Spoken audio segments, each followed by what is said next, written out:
Welcome indeed to the Arctic Science Diplomacy, the Next Generation discussion. This is intended to be fun, so I would like all of you to be part of this discussion. We have today a fabulous set of next generation science diplomats. And before I'd like to introduce co-convener of this session, Dr. Volker Rachold from the Alfred Wegener Institute. Volker and I have had the pleasure and honor of working together for a number of years at the interface of science and decision-making. It's not just policy, it's also decision-making with governance mechanisms. And together, the governance mechanisms and the policy contribute to sustainable development. And so if we think in terms of the Arctic in specific, a common Arctic issue as framed in the Ottawa Declaration is environmental protection and sustainable development. So the challenge that we face collectively is how to operate from the moment at a security timescale dealing with risks of political, economic, cultural instability that are immediate, and at the same time operate across generations, thinking in terms of balance between environmental, economic, and societal issues. The challenge is to navigate from the present across generations.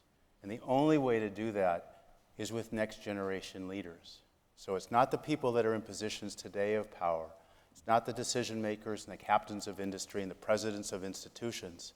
It's the next generation leaders that will bring the future. And so to that extent, young people that are alive today, many of you will be alive in the 22nd century. Think about that. It's not just the 2020s that we're living through. Many of you will live across this century. So the challenges, the insights, the dynamics of the problems that we face today are your learning environment. And so the essence of this discussion is to think about empowering the next generation now with leadership to facilitate dialogues among allies and adversaries to contribute to sustainable development. And so we have a set of panelists, but before going there, I'd like to invite Dr. Volker Rachold to share his observations as well. And before beginning, I just want to task each of the next generation science diplomats to think about the contrast of a diplomat, the notion of a diplomat. Diplomats are generally designated by governments. But we have a challenge in a world to operate on a planetary scale, which is beyond national interests. Who is going to navigate, who is going to act as the diplomats for the world, beyond the governments themselves? That is the essence of how science diplomacy emerged. It's not just operating from within governments, it's operating in an inclusive way across governments, across generations, inclusively on a planetary scale, thinking in terms of who, what, when, where, why, and how. Volker, please. Thank you, Paul. Welcome also from me. I was a bit surprised to see that they gave us the big hall for the session, which is maybe a sign that the topic is of interest or important at least. So, I mean, there are still a few empty seats, but we have some audience, so welcome to the session. So just a few words from me to introduce this session. So when we discussed what to do in the session, I mean, we all know that the Arctic has been really an area that is even considered a model region for cooperation and peaceful dialogue, and I think that is important to note. And science has always played a very important role. So it was the Arctic Council and its working groups, it was the International Arctic Science Committee, International Polar Year. So many scientific activities that helped to create this region of cooperation and dialogue, and to also create this term Arctic exceptionalism, so that geopolitical issues did never really spill over into the Arctic to a certain point. Last year when Russia invaded the Ukraine, and the situation completely changed. So, and that is of course the background of this session. So, and what we would like to do now to discuss in the session, what science can do, or science diplomacy can do, and particularly young scientists can do in that situation, if at all, or what possible solutions could be to overcome the situation that we have now. So, and that's kind of the background and motivation of the session. And with that, I think I give back to you, Paul, and you start introducing the speakers. Okay, I brought out my handy dandy because I undoubtedly would get confused and not think of my own name. So for the begin with, we have Alexandra Middleton, and Alexandra is a next generation science diplomat, no question. She is a very interesting blog that she's been writing and crafting, participating in people-to-people dialogues in a pan-Arctic context. So Alexandra, please. Okay. Is my mic on? Yes. Yeah, okay. I'm really glad to be here and to speak to all of you. So I would say that Arctic cooperation is at the crossroads right now. And through the years, we have accumulated both tangible and intangible assets. By tangible assets, I mean some more formal structures like Arctic Council and the conference like this. Intangibles are human networks and relationship among scientists. And for the last 30 years, Arctic cooperation has been the remarkable example that resulted in the Arctic Council and knowledge networks that transcend borders. And they are all built and rooted on trust and scientific rigor, trust in science. However, now we are challenged at all dimensions and at all levels, both formal and informal ones. So what's left with us is to ask the question, what is the value of Arctic science cooperation? What is the intrinsic value of it? And to answer this question, we need to ask two more fundamental questions. Is like, why do we have Arctic cooperation in the first place? And we all know that the Arctic is undergoing transformational changes that are caused by climate change. These are socioeconomic and environmental changes. And they also spill over to on a planetary scale. But the challenges like biodiversity loss, urbanization of the Arctic, also change in industrial mix in the Arctic, they all require large-scale data and data sharing among scientists. So this is like a very acute challenge and problem that we are facing right now. And the second question is, what is at stake? And I would say that the stake is really high. If we don't address these questions, if we don't mitigate climate change, if we don't share the data, then we risk to face existential threat to humanity and to the planet itself. And if we think about future generations, they are disempowered. They will be left with the world created by us, yet they don't have the voice. So I see our role as science diplomats to be the stewards and to be representatives of these future generations, because if we don't unite and if we don't speak for them, then we will be faced with huge problems and existential risk problems. So if we continue cooperation in Arctic science and involve science diplomacy, then there is a path to more sustainable Arctic development and also to the healthy planet in the end. Thank you very much, Alexandra. It's allowed to clap after each of the presentations. So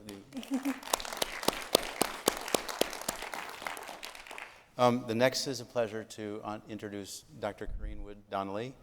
Corinne and I co-lead the Science Diplomacy Thematic Network from the University of the Arctic, but Corinne, in her own right, does many things with science diplomacy, so it's an honor and pleasure. Corinne, please. Thank you, Paul. And Alexandra is a hard act to follow, but I have to confess that I feel just a little bit uncomfortable being asked to be here as part of the next generation of science diplomats when I already have PhD students who are 20 years younger than I am working with me. So, but I was thinking if we move a little bit away from thinking about next generation as a demographical or sociological concept, and think of it instead more of as a technological concept, then next generation can be viewed as a new iteration or a new generation or version of this method that has been used to facilitate so much progress in the Arctic. And maybe we're onto something if we think of it as the next iteration rather than a sociological generation. So I was supposed to reflect on what are the challenges for governance in the context of science diplomacy. And before we really look at what this is a very difficult thing, of course, to do in 3 minutes, but before we look at this question, I think we really need to ask who or what is governance of the Arctic for, if we are going to think about what the challenges are for it. So for me, science diplomacy as a method, its ambitions are very good, of course, and it's all very interesting, but science diplomacy itself is really only a vehicle for facilitating movement towards a specific set of objectives. And so we really need to think carefully about what is this target that we're aiming for, what are we wanting to achieve via science diplomacy to influence the rules, to influence the processes, the norms, and the structures that are determining who has the power and what power is exercised, but what stakeholders have a voice, and how and what decisions are made and who is accountable for seeing these decisions through. And I appreciate that this is not a very easy thing to think about. So for previous generations of science diplomats and for science diplomacy and the Arctic itself, we probably all can think about what the ambitions of science diplomacy have been for the Arctic. I think we probably all know these by heart. We've heard them said over and over again. You know, we have the Arctic as a zone of peace. We have the Arctic as a meeting place for dialogue. We wanted to improve understanding about the Arctic in global processes, which of course includes its role in climate regulation as a place for capturing greenhouse gases and ocean circulation. We had protection of the Arctic and the Arctic environment as an objective of science diplomacy. And just to throw the fun into the mix of that is we had cooperation around resource development in tangent with protecting the Arctic environment. So as we're drawing the line under this previous generation of science diplomacy, it's a really good time for us to reflect about how the Arctic of the future is to be shaped and what are the ambitions that we are aiming for. And of course, the challenges for governance in that context are many. We have the reality that science diplomacy of the Arctic is not outside of the usual geopolitics and national interests of states. And so all of the decisions that are made with science diplomacy are aiming to achieve those regular ambitions that nation states have. And so we really need to think seriously about whether or not we have protection of the Arctic environment as one of the objectives of science diplomacy, and how we can tackle this challenge when it falls outside of the normal interests of nation states. So we have a huge complexity of issues. The challenges for the next generation of science diplomats is that the environmental situation that we have in the Arctic is far more complicated and complex than what we were facing 30 years ago. And of course, the geopolitics of the situation are worse than ever before. So we have a lot to deal with as we move into this next phase of science diplomacy. Thank you very much, Corinne. Next presentation is by Dr. Susanna Hancock, and Susanna was, as I understand it, the head of APEX, the Association for Polar Early Career Scientists. So in that context, and Susanna, please. Thank you very much. So I was 4 when I decided I wanted to be a scientist. There were many reasons. I was curious, and the more I questioned, the more I got to question, and I loved that about science. There were other things too. My grandmother, for example, liked to tell me about the Cold War. She liked to tell me about the Berlin Wall, about Iceland's unique position in the GI-UK gap. She told me about conflicts, about the breakdown of trust between peoples, arguments that escalated over resources, ones that we've obviously continued to today to see continue to grow. Often, many of these spanning from dominant cultures living beyond our means. To my young mind, I thought science could solve a lot of the world's problems. After all, I thought it was relatively neutral. Of course, science itself may not be an agent, but as I've grown up, I've certainly seen science weaponized. We've dropped atomic bombs, we've used pesticides and untested medicines that have created problems larger than those that they attempt to solve. However, today, and especially in the Arctic, science is more important than ever. It's not hyperbole to say that the Arctic will determine the fate of humanity. It's the fastest warming spot on Earth, and it's a barometer for the entire planet. 9 out of 16 of the most commonly cited climate tipping points are located within the polar regions, and 5 of the 6 that are prone to tip within the threshold of the Paris Agreement are also polar, of which 3 have global consequences, which really shows that those cross borders. 1.5 or 2 degrees centigrade that we so often in political discussions see as a goal or as a target, really, when backed by science, becomes much more of a physical limit.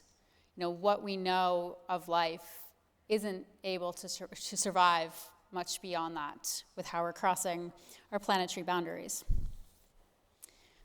But in negotiating global carbon budgets, for example, we leave out the science that tells us that thawing permafrost could have a larger impact than the US or China, potentially eating up to 40% of the carbon budget that we have to stay under that 2 degrees centigrade.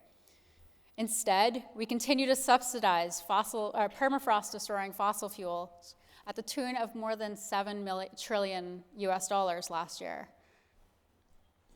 How do we react politically to the fact that our added CO2 to the atmosphere, driven largely by Western states, has led to the destabilization of the Greenlandic ice sheet, locking in a minimum of 27 centimeters of global sea level rise, and further creating injustice by disproportionately impacting those who've contributed the least to this?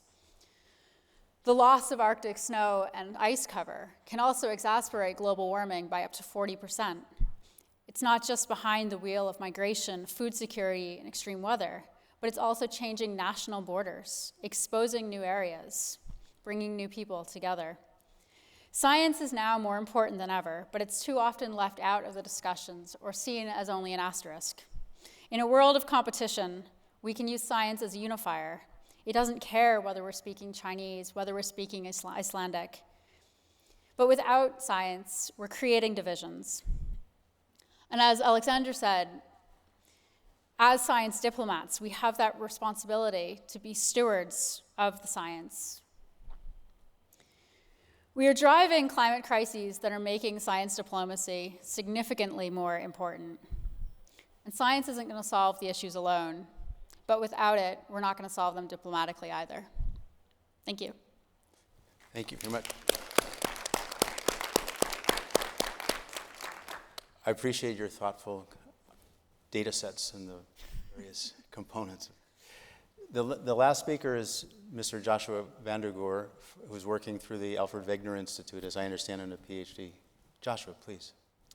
No, I'm not a PhD. I'm quite a bit away from that. But I have been an intern at the German Arctic office, and I compiled an analysis about science diplomacy in both polar regions. During the process of writing, I had several interviews with experts on this field, one of which was Paul Berkman. And so the analysis is basically looking at the concept of science diplomacy, its history in the polar regions, and also at the consequences resulting of the new geopolitical reality we face, and of course also looking at possible prospects for science and science diplomacy. And I would like to just go on this last part very quickly. But if you would like to read the full analysis, you can find it on the website of the German Arctic office, which is available under arctic-office.de. You will find it there. So we already heard that since the new geopolitical reality following the Russian war of aggression, we face huge data gaps in the Russian Arctic. We face huge data gaps, which is, of course, very putting the global fight against climate change in jeopardy, which is, needless to say, especially affecting the young generation. At the same time, we have the next generation scientists which are not able to build networks across the borders with their Russian counterparts. So this creates a long-term problem if at one point we would like to restart cooperation with the Russian side, which will be much more difficult. And so it's still important to note that science and science diplomacy still have the potential to build bridges and to build trust and cooperation between the two countries. We still have common issues like climate change, biodiversity, and the Arctic. We have a long tradition of cooperation in science in the Arctic, which we can build upon. Institutional foundations are still there. Personal ties are still existing. And we have a great example in history. We have the International Geophysical Year of 1957 and 58, which shows that science cooperation on a big scale is possible across opposing blocs despite high geopolitical tensions. And we can build on that experience in face of the upcoming International Polar Year in 2032 and 33 as a sort of perspective, longer-term perspective for science diplomacy and productive science cooperation in the Arctic, which is very important, of course. Thank you. Thank you very much, Rachold. So I'm torn. Normally I was going to ask Alexandra and all of the other panelists to ask each other a question. A few years ago, it was an ambassadorial panel convened in Reykjavik, and I turned to the ambassador from the United States and said, rather, he was expecting me to ask him a question. I said, you know, I'd like you to ask one of the other ambassadors, looking to the Chinese and the Russian ambassadors. And he said, you know, it's an interesting thing. We get asked questions all the time, but we never get asked to ask the questions ourselves. So what I'd like to do, just briefly following up on Joshua's last point about the International Polar Year, there is an opportunity in front of all of us, in 2032 to 2033 with an International Polar Year. It's the 5th International Polar Year. If we look back 3 decades ago, well, more than 3 decades ago, look back to the 3rd International Polar Year, which was in the 1950s. It was a time when the United States and the Soviet Union were at odds with each other. They were superpower adversaries. And the International Polar Year, 3rd International Polar Year, which was renamed the International Geophysical Year, became a methodology for these two superpower adversaries to think in terms of common interests, led to the Antarctic Treaty, which was the first nuclear arms agreement in the world. So my question to the panelists, and then turning to Alexander to ask the next question. If we think toward the 5th International Polar Year in 2032, what would be your role in building that dialogue between superpower allies and adversaries on a planetary scale? I think every time when we think about cooperation, we need to think about building capacity within scientists. And I quite like this analogy with Doctors Without Borders and the principles they use in their work. And it's built on ethical values, impartiality, and independence. So if we can instill to the future scientists this sort of morals and thinking, you know, that will actually help a lot in progressing towards more fruitful and inclusive cooperation in the future. So before turning to Alexandra Volker, so I didn't want to not give you the opportunity to please. No, what I wanted to mention is, of course, this is an important thing. The International Polar Year 2032, 33 is, of course, an opportunity. On the other hand, we must not forget that the cooperation like it existed in the International Geophysical Year is at the moment not possible, and because most of the countries have stopped the cooperation with Russia on institutional level. So when we talk about science diplomacy, and I think that's also something that came out of Joshua's paper very clearly, is we have to have these limitations in mind. And of course, which are, at least in my personal view, well justified. And then of course we are talking about person-to-person dialogue. That is probably something that and this is especially important in my view for young people, to maintain this low-level context, not to cut the bridges to the colleagues in Russia completely. And that is, I think, the issue that we also have to keep in mind, that science diplomacy can only work if there is scientific cooperation. And if it does not exist, of course, science diplomacy does not really work. And I think that is something that Joshua made quite clear in his paper, and I think this is something we must not forget, so when we talk about that. Yeah? So that would be my comment on that. But I like this round, and I would like to continue that, Paul. So maybe you will continue, Corinne. Yeah. Alexander, would you like to ask a question, or Corinne, or Susanna, or Joshua? We'll start. One of you will start, and then we'll just progress to the others. Yeah, maybe I can ask Joshua about training that is required for science diplomats. Do you think we have enough of that for the researchers? That's a good question. I think that I don't necessarily think science diplomacy is a skill for scientists to acquire. I think science diplomacy science cooperation is at the core of science diplomacy. If you have science cooperation, then this effect of science diplomacy can come by itself. So I think the most important thing is, as Volker also mentioned, is to have personal relations with Russian scientists or with anyone, and to a certain amount work together, and this will build trust in the society, and this trust that is building can then spill over in politics. And so I don't necessarily think that a specific training is required for science diplomacy. Okay, thank you. Corinne, would you like to ask a question, please? I would like to ask a question, but I would like to ask it of Volker, if I'm allowed absolutely. to go off-grid. Yeah, so you commented about how it's important to maintain person-to-person relationships between scientists, and you were insinuating that it should be between Western scientists and Russian scientists. But what we have is a generation of young scientists who do not have opportunity to even meet scientists from Russia. So how can we be expected to maintain relations when we don't ever have the chance to start those relations? That is, of course, the problem.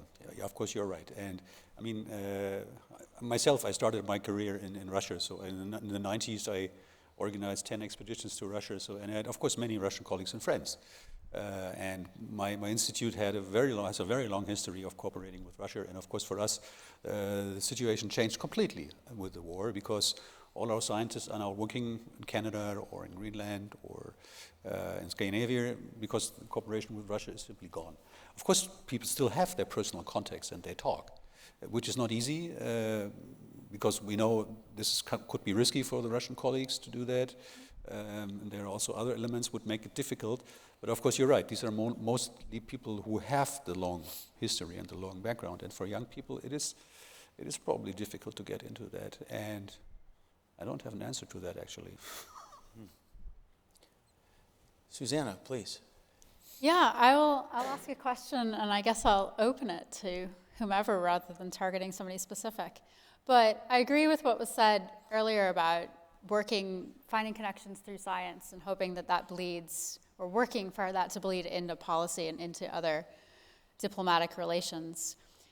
But looking at that, looking at that sort of second phase of that, how do we envision that science being necessarily heard or prioritized? I mean, a lot of the science, yes, we're making discoveries, we're finding new things, we're reinterpreting things all the time, but a lot of this science that we need to get in the diplomacy that we're talking about is not new material. It's something that we've known, it's something that's been discussed, but not really properly heard. How do we get that through other competing interests?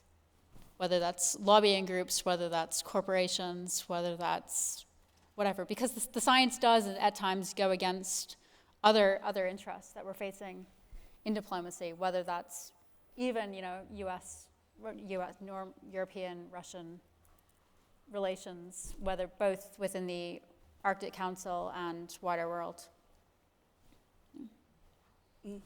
Maybe I can answer. I think we need to be more inclusive in our scientific endeavors, and for this we can use citizen science and involve more citizens in our research. I know about research in Svalbard that involved the citizens to mark plastic waste, and by this they become agent of change as well. They become aware of all the problems that the Arctic is facing, and then on the political level they can also influence. So I think by building this bridge between citizens and science, we can achieve a lot.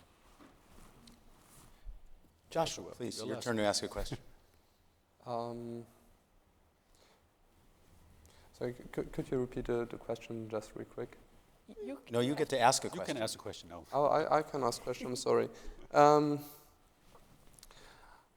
I think an important question to ask is how, like we talked about personal connection, is how young scientists in the current situation can build personal ties with Russia.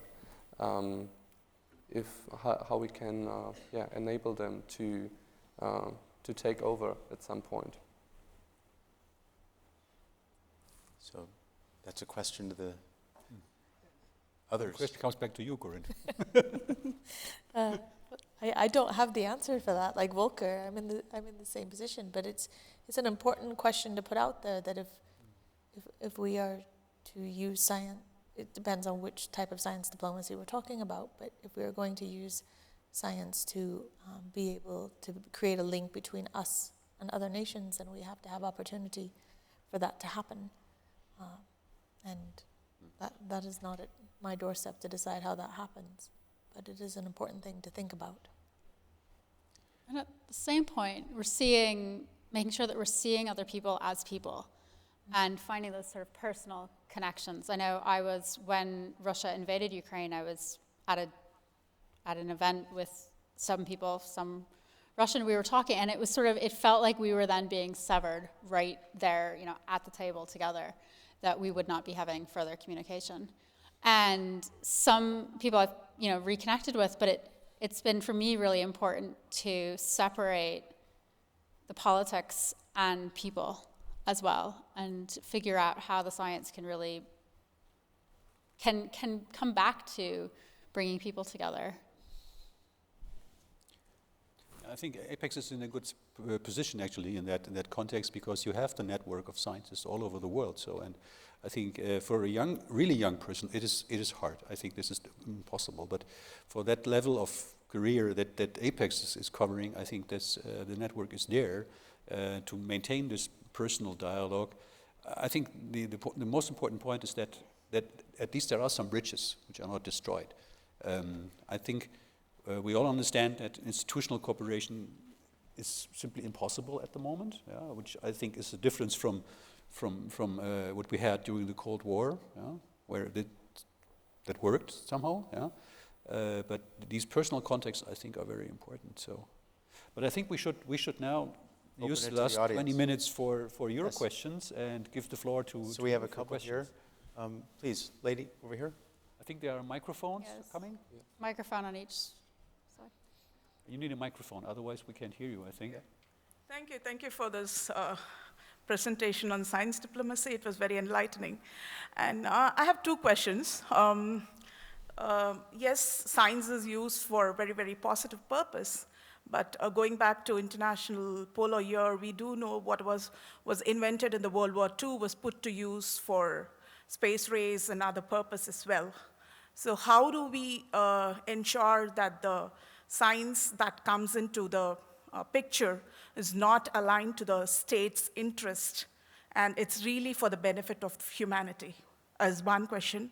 And my second question is that somewhere we are trying to universalize science, say it's a neutral term, and transfer this knowledge to the global south who are at the periphery of the whole issue. And there's a lateral linear transmission from the global north to the global south. So how do we make it mutual and not make it a one-way process? Thank you. Thank you very much. Thank you. Yeah. Would anybody like to start with answers, please? I could say something about the first question. Please. It seems to me that one key aspect is academic freedom. and to make sure, so much science is funded through grants, and of course grants are formulated by the funders and what their interests are. So when researchers are having to rely on funding from national or international sources, that means they have to do science that answers to that call. And so there is a great need for funding, support, institutional structures that allow for academic freedom and research that isn't just contributing towards things that may be destructive. Not saying that most funded research is destructive, absolutely not, because it's not. But there isn't the same sort of academic freedom with funding. Alexandra? I can answer to the second question. I think what you're referring to is, in a sense, like science colonialism, and we need to avoid it at all costs, and to ensure that we have efficient co-creation knowledge processes built in their research proposals or in the projects already early on. And of course it's very challenging, but by bringing different players, indigenous knowledge holders and local people, we can somehow ensure that these diverse viewpoints are not silenced, and they are also included in the scientific discovery. Other responses, please. Maybe I can continue with the first question. So I think that, like we saw in history, that science and science diplomacy has also helped to prevent that science is used to create evil or weapons. And science has been used in arms controls agreements as a neutral basis, essentially, to control and to build trust and transparency. And I think to ensure that this continues, first we need the scientists themselves, their values, and but we also need the diplomatic side that has to ensure that fundings are well allocated, and that there's still a sort of monitoring of what is happening, of course. But we can, I think, also a bit rely on the fact that states are very cautious when it comes to cooperating in science that is used for military purposes. And so it's maybe a field that is also regulating itself to some extent. Yeah. I saw another question in the front, please. Yeah, I think you were. Yeah, should do. Hi, I'm Leif Lundsmann. I'm from a tiny nation called Denmark, somewhat south. 400 kilometers above us, this moment flies an international space station with a Dane on board, and a Russian on board, and an American on board, and a Japanese on board. The Dane was asked by journalists before he left in his SpaceX rocket, how do you feel about flying with a Russian? And his response was, in space, we are not Russians or Danes, we are colleagues. In space research, there is a understanding that, I like your phrase, distinguishing people from politics. There is a space exemption on this. Last week I attended a conference with 5,000 delegates in Baku, Azerbaijan, with participation of Russian, Roscosmos, NASA from the US, ESA from Europe, JAXA from Japan, CSN from China, United Arab Emirates, Saudi Arabia, from across the world, 140 nations gathered for space science. And they all coined the phrase that space science is exempted from geopolitics. They use the phrase that seen from 400 kilometers above, they see one globe, but no borders. So in space science is exempted from sanctions. Couldn't science be exempted from sanctions? That would be a nice gift for the young generation to give to the old ones before leave? Great question. Observations, please. Just before, I would like to note that the origin of science diplomacy has space in Antarctica. The first book on science diplomacy originated from the question, why did the United States and the Soviet Union cooperate continuously throughout the Cold War in Antarctica and outer space? And answering that question is the essence of science diplomacy. Please. Well, I can just start by saying that when I said I was 4 and wanted to be a scientist, I wanted to be an astronaut. And I wanted to study astronomy for that, almost that exact purpose. I loved the idea that I could look up at the sky from wherever I was on Earth, which I hadn't traveled by then, but I could see the same sky that family of mine who lived on the other side of the world could see. We could look at the same moon at the same time together. And to me, that was a really inspiring idea. At the same time, you know, growing up, I was really inspired by a lot of the writings of Ture Heyerdahl. And one of his quotes that I loved from a really early age, and I'm probably going to botch it, having not looked at it recently, but is something about borders. I've never seen one, but I heard they exist in the minds of most people. And that, to me, is sort of that same thing, you know, looking down.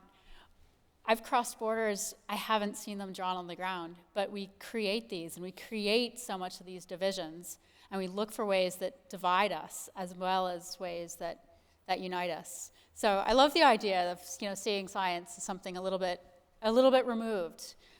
Certainly I have, you know, I maintain some friends who are as astronauts, and, you know, one who was recently up with Russians. Like, that's the mode of transportation, that's what we're doing. And, you know, we're not our nationalities. We're colleagues, we're working together. So I think there's a lot of scope in that idea, and it's really, for me, quite inspiring. Yes. Exactly. Yes, as we've seen with Antarctica, so Arctic exception. Other responses? Are there other questions, please? Yes, in the back.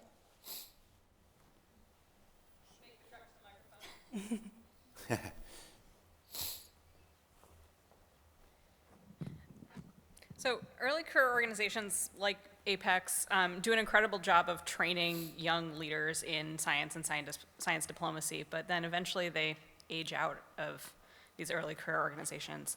What can and should other science organizations, whether that's institutions, international groups, things like the Arctic Circle Assembly, do to kind of capitalize on all this talent that's there and just a little bit too old for the early career status? So basically, what's next? Responses, please. Karine, perhaps you designated yourself as not young. But I am taking your definition of the binary definition of a youth or an elder here, and I don't see myself as an elder either. So one of the things that I was thinking about when you were speaking, Joshua, is you were talking about how the science is the diplomacy rather than us being the diplomats.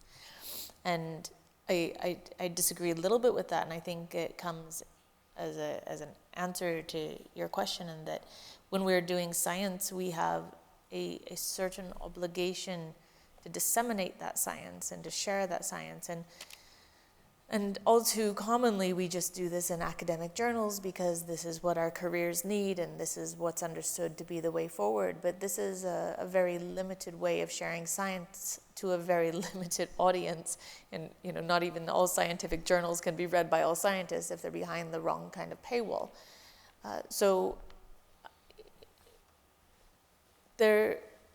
While there may not be programs such as what exists in Apex to train the next people to become science diplomats, we can all be more proactive in making sure that the knowledge that comes from our scientific work is shared with a broader community, whether that's the communities that we live in, our families, our social networks that may be outside of academia, but just sharing our work in more popular fora, even if it's not to the policymakers, but making sure that there's awareness of what is happening.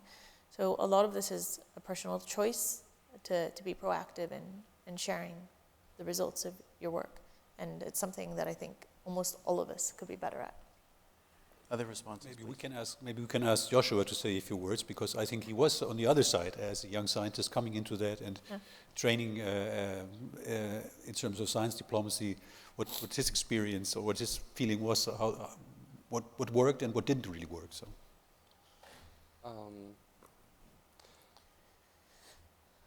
So I don't really know what to say to that.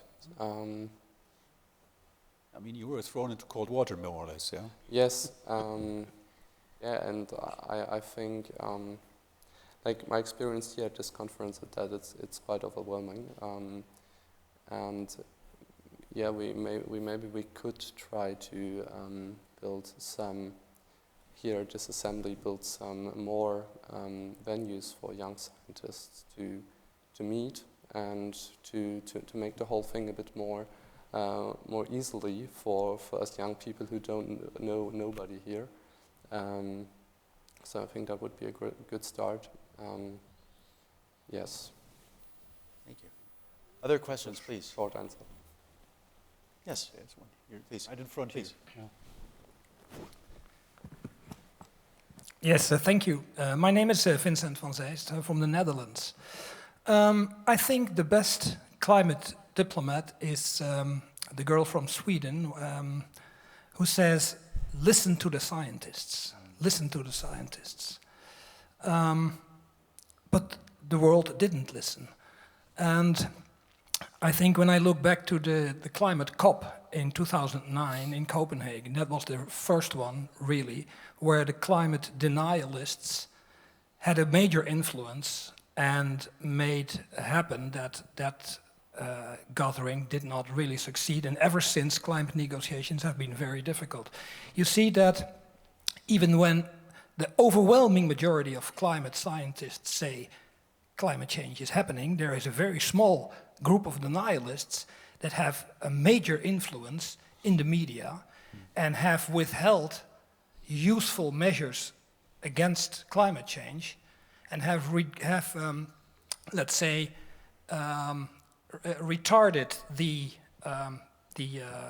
change towards sustainable energies with about 2 decades. We are now dangerously close to the 1.5 degrees. This is the biggest failure of science diplomacy ever. And it's still happening. I mean, there are even people that don't believe in evolution. What do you, as climate diplomats, do to prevent further failures of climate diplomacy? Because there has been a dramatic failure in the last 2 decades. And, I mean, further failures are on the horizon because we're still not there. So, please. So I'll take on that discussion since you talk about failures. A component of science diplomacy is operating with hope as opposed to fear. In the context of climate, the reality is climate is a planetary scale process.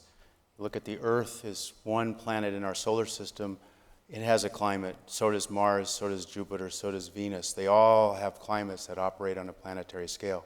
If we think about climate, in particular, as sort of the poster child of planetary discussion, it has a time scale when it's operating quickly in terms of change over decades to centuries. And if we think about climate change as a process, it's a forever discussion.